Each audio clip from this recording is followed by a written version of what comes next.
Gaza has a story.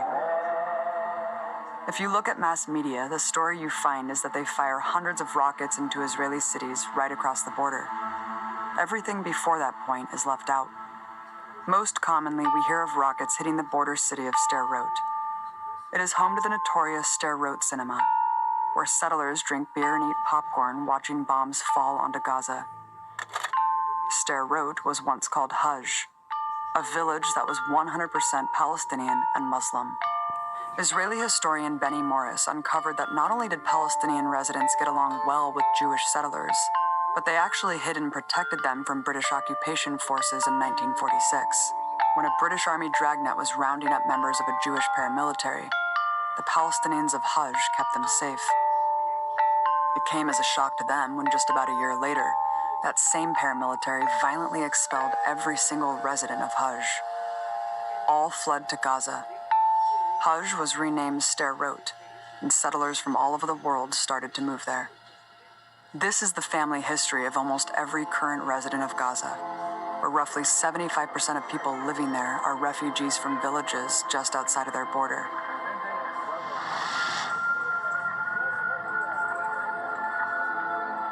They were among the 500 Arab villages completely depopulated at the barrel of a gun in 1948, in what became known as the Nakba.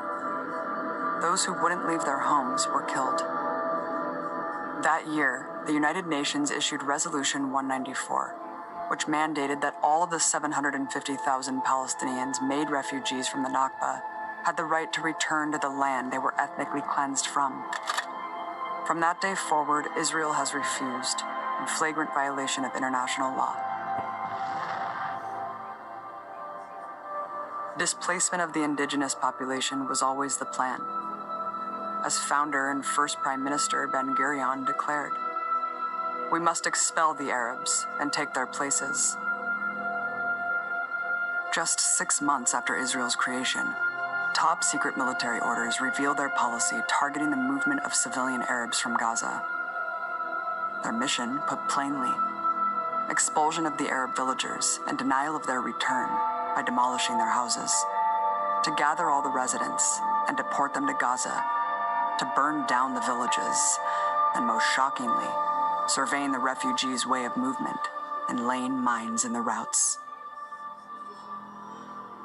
And in 1954, the Prevention of Infiltration Law was created to punish any refugee trying to return, under which a shoot-to-kill policy was employed, like the one still used today against the Great March protesters.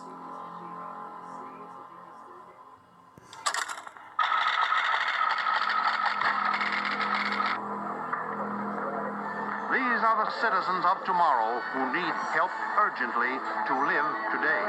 It's the old question, am I my brother's keeper? The answer is yes. You and everyone who is made aware of a great tragedy must assume a responsibility to end it. This is a problem which cries out to the civilized world for a quick, a humanitarian, a permanent solution.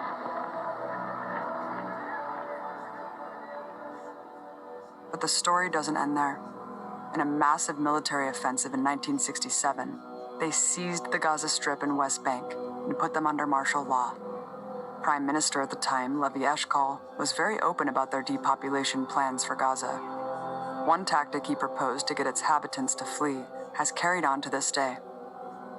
He said, "Perhaps if we don't give them enough water, they won't have a choice, because the orchards will yellow and wither." In another camp, a well that normally provided water for 2,000 people soon dried up after being used by 13,000 or more.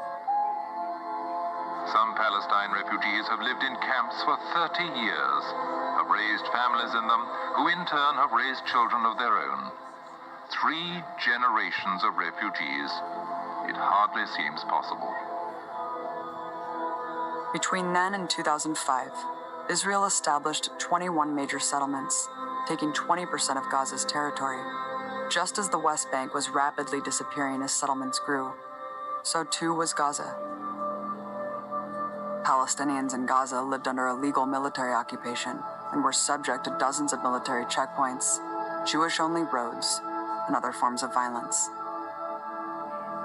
Under military rule, all political activity is deemed illegal, including attending a peaceful protest, handing out leaflets, and even raising a Palestinian flag. Palestinians were routinely kicked out of their homes and forced to watch them bulldozed while the military cleared the way for new settlements. Inevitably, massive uprisings by the entire Palestinian population exploded in what became known as the First and Second Intifadas.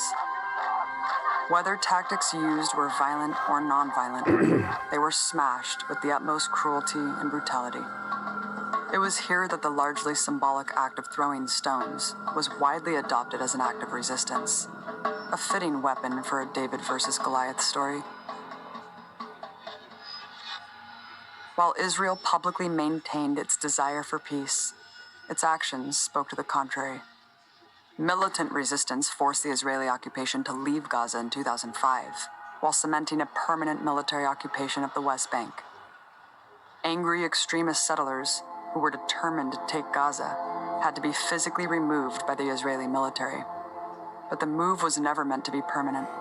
The desire for a greater Israel, swallowing all of Gaza and beyond, is no secret. The next year, Gaza held its first democratic election. Hamas won. We are not playing terrorism or violence. We are under occupation. The Israeli continue their aggression against our people, killing, detention, demolition. And in order to stop these processes, we run effective self-defense by all means, including using guns. A diplomatic cable released by WikiLeaks reveals the truth behind Israel's rhetoric about Hamas.